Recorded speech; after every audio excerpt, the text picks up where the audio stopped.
মেয়ের জন্য healthy breakfast বানাতে হয় ভোর 6টায়।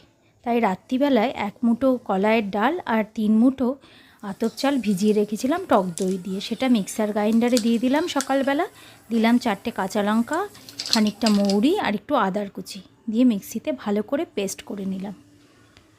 একটুখানি দানা দানা রাখতে হবে তাতে। এবার এর মধ্যে দিয়ে দিলাম একটু খাবার সোডা আর সামান্য লবণ। এবার ইডলি কুকারটা গ্যাসের ওপর বসিয়ে দিলাম।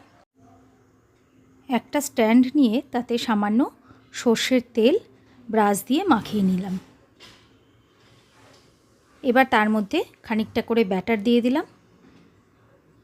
কুকারের মধ্যে খানিক গরম জল দিয়ে তার মধ্যে স্ট্যান্ডটা বসিয়ে ভাপে বসিয়ে দিলাম। মিনিট 5-এর মধ্যেই রেডি হয়ে গেল ইডলি। খুবই টেস্টি আর ভীষণই হেলদি এই ব্রেকফাস্টটা তোমরা সবাই বাচ্চাদের টিফিনের জন্য রেডি করে ফেলতে পারো। ধনেপাতা চাটনি দিয়ে দারুণ। মেয়ের জন্য হেলদি ব্রেকফাস্ট বানাতে হয় ভোর 6টায়।